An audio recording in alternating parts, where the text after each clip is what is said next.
And we are live. Welcome to episode 223 of the G2 on 5G. It's the latest insight scoop on everything 5G. We cover 6 topics in about 20 minutes, and it's brought to you by More Insights and Strategy. I'm Will Townsend, and joining me again this week is fellow analyst Anshel Sag. But before we get started, so Anshel, you're in a hotel room there. You're in New York, right? And you spent time with Motorola.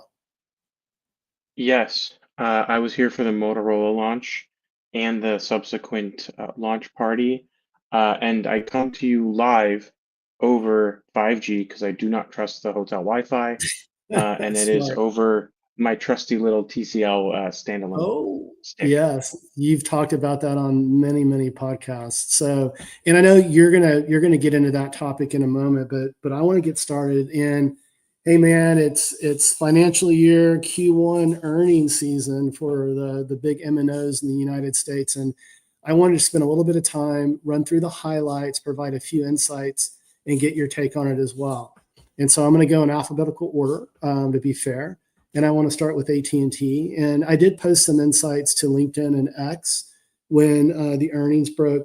Super strong performance from AT&T, and clearly their investments in fiber and mobility are beginning to pay off. And I'm going to talk a little bit more about FWA and what they're doing with Ericsson. But at a high level, from a postpaid phone ad perspective, AT&T added 324,000. Postpaid churn was well under 1% at 0.83%. Mobility revenues up 4% to 16.7 billion. What's really impressive is the company's continued fiber ads. So over 250,000 net fiber ads, which represents 21 consecutive quarters of 200,000 or more net ads. And consequently, the broadband revenue feeding from fiber was over $2 billion. I mean, that's massive, up 19% year over year. And the company states that more than 4 out of every 10 AT&T fiber households now choose wireless. So I've talked about convergence and what that does and how that adds value, not only for consumers from kind of less friction and billing and that sort of thing, but certainly it's also providing value to AT&T as well. So that's AT&T. Let me go hit to be in alphabetical order T-Mobile. What's really interesting, their subscriber growth missed estimates, but overall revenue was pretty solid.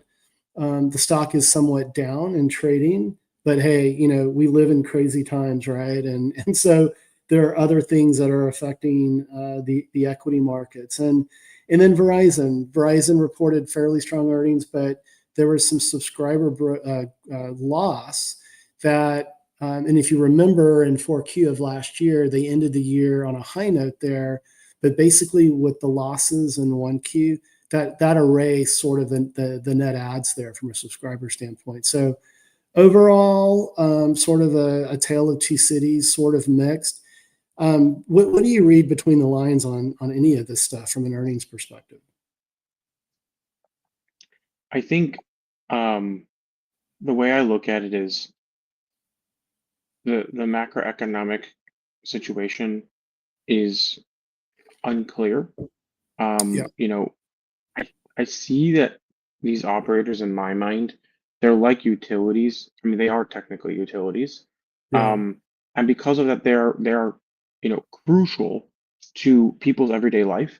So it's not like people are necessarily going to forego cellular connectivity, yeah, um, but there are going to be some profit engines for all these companies that maybe are not as profitable as they could be, and hmm, growth might not be as fast as they anticipated. So yeah, I wouldn't be surprised if the macroeconomic conditions persist throughout the year, that none of these companies will hit the targets that they're expecting to hit, yeah, um, and that people will gravitate towards lower cost products, which tend to drive lower ARPU, which yeah, then drive lower uh, profits. So um, I'm looking at the markets today.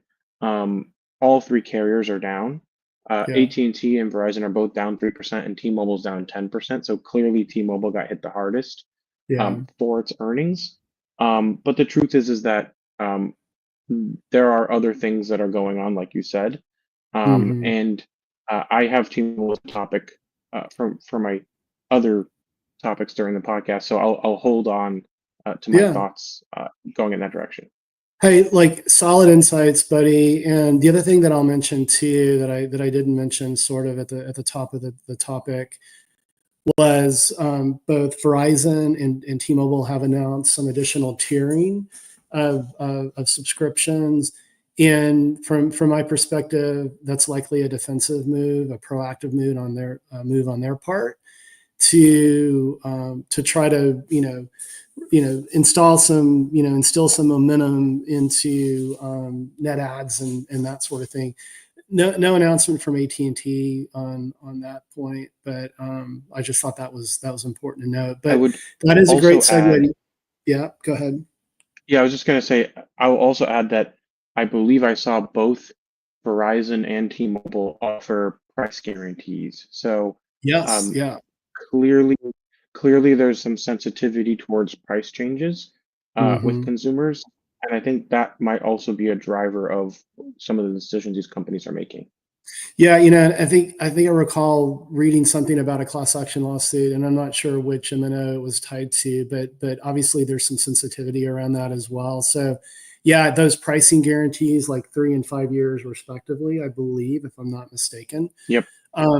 Yeah, so it's super interesting. I mean, they're obviously doing what they can, what's within their power to continue to drive, momentum given the performance with subscriber loss. But that is a great segue to your first topic, and you want to talk about T-Mobile, and we've talked about what they're doing with 5G Advanced, but they're going nationwide, right?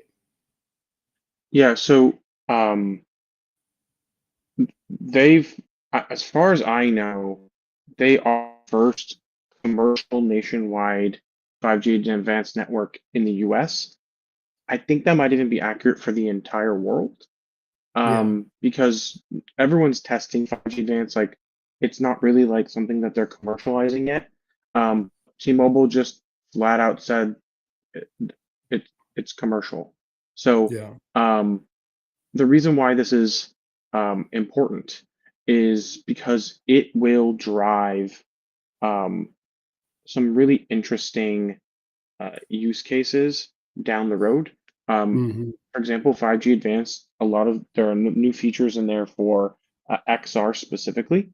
So there are going to be some opportunities for all of these companies pushing these AR smart glasses, yeah, and being able to drive these glasses, you know, over the 5G network through the cloud, and enable new and interesting use cases there, but also, you know, more more capabilities, um, more enhanced, um, slices for different applications, and there will be things like L4S, which are going to be really big for these low latency applications, yeah, and even gaming, which we already know some companies have deployed as a slice, but also for safety with T priority. So um, hmm, I think there's a lot of things that we'll probably see happen as a result of 5G advanced, much like we saw, with 5G in, standalone. There were some yeah, interesting use cases that came as a result of that. So I yeah, think that will be the next wave. But what I do think is really interesting is that, AT&T and Verizon are very much in the early phases of deploying standalone. Now that, AT&T's fixed wireless network is fully standalone, and right. Verizon's entire, network for first responders is also standalone network. So like Hmm. they're finally getting standalone deployed, maybe not fully nationwide, but like a fraction of it. Yeah. Um, and and T-Mobile is now in 5G advanced world. So um, Hmm. it's really interesting to see that they continue to maintain their lead in Yeah. 5G network capabilities, but at the same time, you know, T-Mobile also needs to continue to convince, enterprises and first responders that their network is the best network because AT&T Right. and Verizon have that legacy with their customers. So it's Yeah. really interesting. I'm excited to see what we actually get as a result of 5G Advanced in Hmm. T-Mobile. But I'm sure that, AT&T and Verizon are already thinking about this and how they can deploy this sooner rather than later. Yeah, and I think, from my perspective, it's all about the use case, to your point.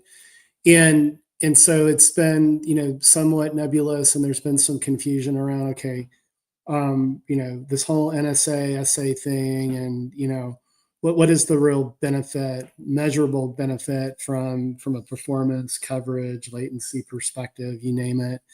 And I think T-Mobile has done a decent job, with T Priority, with TIoT, demonstrating solutions and use cases tied to the power of 5G standalone.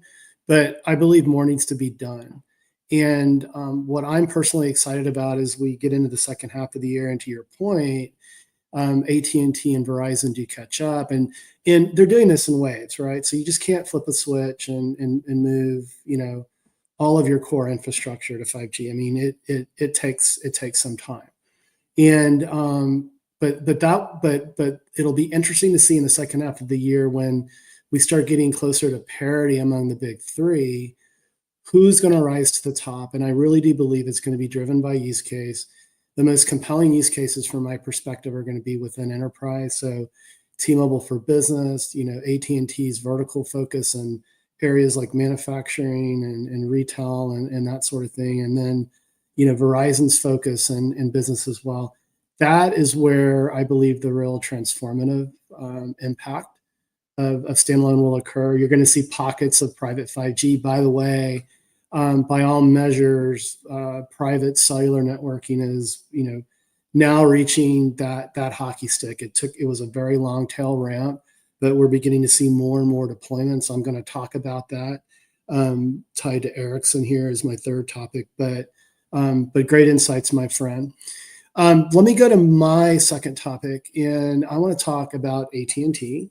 And they're crediting Ericsson, specifically John Stankey, the CEO, for boosting their 5G fixed wireless access performance. And so I can speak personally to this. So I'm currently doing the Pepsi Challenge with 5G FWA here in Bastrop. On this podcast that we're recording right now, I am using T-Mobile's 5G fixed wireless access service. When I moved in 2 years ago, there was no fiber. Now AT&T's fiber service is available here. But honestly, I've been very happy with the performance for obvious reasons, given their network investments and that sort of thing. But with all of that preamble, I have now deployed an AT&T Internet Air 5G FWA solution at my home in the Florida Keys. I will admit, it's somewhat slow. I think you and I experienced that when we recorded our last podcast, and I had to wait for for that upload to occur. But that should improve over the time. The Florida Keys are a very challenging area. It's a solid stretch of coral reef, and there's lots of contention. A lot of the buildings, including my condo, were built decades ago, and so you're contending with metal and concrete and a lot of interference. But I'll continue to sort of report back on my experiences with Internet Air and Isla Mirada. But I say all that to state that this was in a light reading article, Jeff Baumgardner, and he talks about some of the comments that John Stankey made around how moving from Nokia to Ericsson and focusing on the programmability of the network and that sort of thing is actually boosting the performance of its 5G fixed wireless access service. So there weren't a lot of specifics other than I was going to say, other than that was just the statement that John made. But hey, by all measures, AT&T is growing this footprint. In 1Q, tied to the earnings, they added 181,000 Internet Air subscribers. That's a gain of a significant portion of over 110,000 from the year prior. But you have to realize that AT&T is positioning its FWA service as a copper catch, right? And so with the investment in fiber, they are strongly moving customers to fiber. they're pricing it so that they can do that at least 1 gig symmetrical.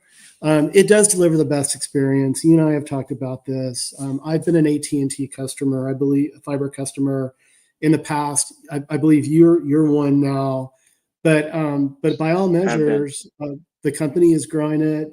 They're being flexible. They're providing it where they need it, and by all measures, based on where they're at currently, and in the light reading article, it's anticipated that they could support up to 7 million subs, given where they're currently at today.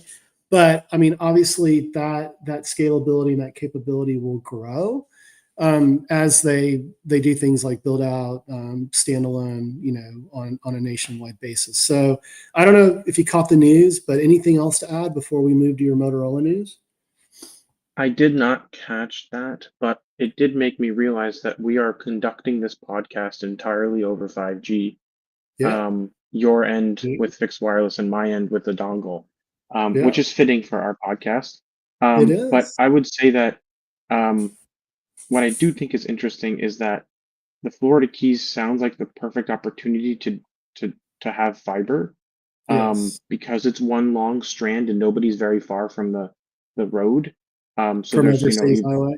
You got to yeah, go you, aerial though, because like they're doing a water main replacement and on my key called Plantation Key, and and burrowing into solid coral is a pretty expensive proposition. But here's the catch: because it's a hurricane high risk area, going aerial presents some concerns around reliability and resilience as well. So you're right. I mean, it is a perfect fit, but there are some unique challenges with respect to the Florida Keys and running fiber.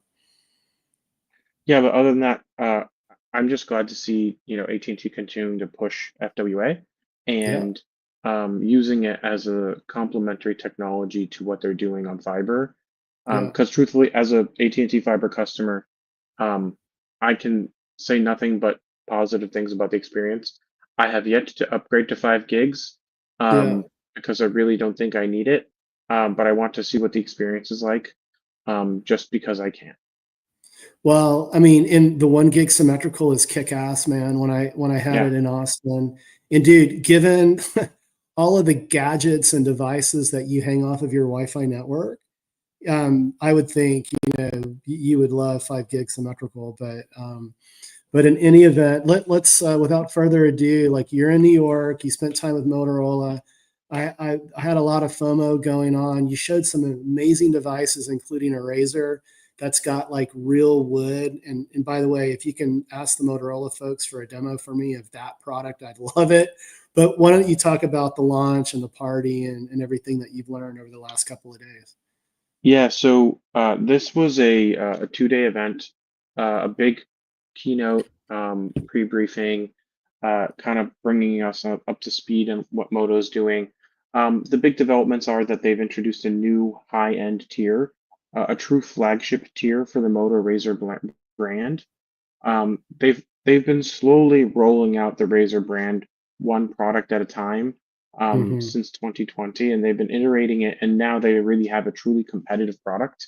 And they offer, the top end is 1299, so that's very much a flagship tier, but it has a Yeah, Snapdragon 8 Elite, which is a flagship processor, has a 7-inch screen on the inside. They've upgraded all hinges on all three models to a new titanium hinge that's much more durable, 4 times stronger. They've reduced the crease on the screen by 30%, so it's almost invisible. Um, yeah, and then they also, they upgraded to a triple 50 megapixel camera. So there's two 50 megapixel cameras on the outside and then one on the inside, because the phone can be left in like a tent mode, like this, or halfway up or down, so you can like record yourself. It's great for people who want to create content, but also for like if you're in the kitchen and you don't want to touch your phone, which leads me into the Moto AI capabilities, where one of the features is you put the phone on the table and it can see that you're looking at the camera, and then you don't have to use any hot words. You can just start talking to the phone and it knows that you're talking to the phone because you're looking at it. oh, So oh, there's cool. cool features like that where you can like interact with your phone, ask it Yeah, questions, tell it to do things without ever touching it, like if your hands are dirty, which happens to me all the time while I'm cooking. that Um, is and cool, then there's man. tons of other I love it. there's tons of other AI features that are also built in, which are capable thanks to the processors on these phones. The top end is a Snapdragon 8 Elite, mid tier is a Snapdragon 8S, and bottom is a MediaTek Dimensity 7400X. So the top and bottom get new processors. The middle stays the same. Battery capacities range are a little bit inconsistent. They're 47, 4000, 4500. So battery life in general will be quite good. They also upgraded the outside screen on the phone. So on the Ultra and the Plus, it's new Gorilla Glass Victus, so it's like really durable. Hmm. And then the bottom one is a 3.6-inch, which is kind of like back from the original model. So they have bigger screens. The inside screen is 7 inches on the Ultra. I think it's 6.9 on the Razr Plus. And then there's the base model. So I like their good, better, best strategy. Yeah. And truthfully, I want the Ultra. Also, the cool thing is the Ultra has 68 watts wired charging, which is the fastest of any flip phone or any Hmm. foldable in the US. So you're getting the best of the best with it. And like I said, there's tons of other Moto AI features. They're also running Perplexity for search. They're also running Copilot Plus. They have Gemini capabilities, and they're also doing stuff with Llama. That's like this catch me up feature, which is like if you've had your phone closed, you open it, you tell it to catch you up, and it gives you just like a summarized like very small bullet point list of what happened while your phone was closed, what texts you got, what emails are important, what you That's might cool. want to go back and look at. So there's some cool stuff. There's even some XR integrations with Meta on the Quest, having a virtual screen of your phone in VR. So they're really moving forward. They're really looking at ways to differentiate. Also, to your point, they also offer tons of colors through their partnership with Pantone. And then on the Ultra side, they offer an Alcantara, which they're calling Scarab color, which is like a deep Hmm. green. And then they've got the wood finish, and then they have the red leather. So they're offering all kinds of different materials and colors, and doing research with Pantone to discover which are the most trending colors that people are most likely to want to be seen with in public. And then on Yeah. top of that, they're also using Pantone for display color calibration to ensure that when you take pictures on that phone, that you're getting very color accurate images. And that's basically it. The launch will happen, I think, in about a week, and then devices will be marketed a week after that. And yeah, I had a good time. Good seeing a lot of friends and meeting new people. And they had a musical act. Her name's Coco Jones, and she was kind of like helping them plan the launch, but also like reach out to that younger, more hip audience, which I would say uh, Moto Razr is the one Android device that has 25% of their user base is coming from iOS. So they are the one exception to the switch rule because Yeah. really people don't switch between Android and iOS very much. But this is the No. one device that's really doing that, and that's why Google's prioritizing Moto. I forgot to mention the top end Ultra has 16 gigs of RAM and 512 gigs of storage. So in terms of specs, you're actually getting a lot for 12.99, Yeah. and it's a really powerful foldable. One of my biggest complaints for foldables, especially the flip ones, is they were never really as feature rich as a lot of the candy bar phones that we have today. And Yeah. this one just feels like it actually has all the specs that you would want to have in a flagship phone, but also happens to be a foldable with tons of AI capabilities. Yeah. I've got a theory about that conversion from iOS users to the Razr. Dude, I remember one of my most favorite phones that I ever owned before the Apple iPhone was ever introduced was a Razr, and I had a couple, and so I would assume that of that 25%, there are a lot of folks that are over 50 that are nostalgic about the Razr. Because I'll be honest, when T-Mobile sent us those pink Razr demos, like when was that, like a year ago or so, I had That was fun. last year's model. Yeah, I had fun, carrying it around and using it. So good stuff, buddy. Well, hey, I'm going to hit my third and final topic, and I guess my theme is Ericsson. No, they did not sponsor this week's podcast, nor did they pay me to mention them, but they're just in the news cycle here. But I caught this was really interesting. So talking about use cases, you know me, man. Like, when I write, especially like on the Forbes platform, I like to focus on business outcome and use cases. This one's pretty cool. Ericsson's working with Newmont. They're a company I've not heard of, but they're a mining operator. They operate mines across 4 continents, and this was an article that was posted by our friends at RCR Wireless News. And what they're talking about is the deployment of private 5G across 14 mines in 4 different continents. And what's really interesting, what really caught my attention was that for each of these deployments, they're using one Ericsson radio for full control. And what they're doing, and mining is a sort of a poster child use case for private cellular, private 5G in particular, just given the hazards that are associated with it, depending on what kind of mining is going on. Well, just mining in general, right? There's high degrees of worker risk and need for safety. And so what they're doing here, and one of the mines is actually in South Wales, Australia. But again, they're using a single Ericsson 5G radio to support full remote control of a bulldozer fleet across a 2.5 kilometer stretch. And this is above ground. So you have different types of mining. You've got in ground, you've got strip, and above ground. So this is an above ground deployment scenario. But I find it really, it's a great demonstration of the power of marrying 5G core and 5G radio to do something like autonomously pilot and navigate bulldozers. So I don't know if you caught the news. You may not have anything to add before we go to your third and final topic, but I just thought it was a cool thing to mention. Mining seems to be very popular for private 5G, is what I'll say. Yes, poster child. That's what I call it, the poster child use case. Well, all right, let's go to your third and final. And you want to talk about Verizon launching 5G network slices for first responders. Hey, there's a theme here. We continue to talk about this on our pod, don't we? Yeah, so this is the Verizon Frontline network slice. It is a 5G ultra wideband virtual network slice completely dedicated to public safety and first responders that allows for the allocation of network resources within Verizon's network infrastructure. Um, they say it has dedicated 5G ultra wideband network capacity, tailored performance, enhanced reliability, and flexible scalability. So this is something that they launched nationwide in 29 cities, including San Diego.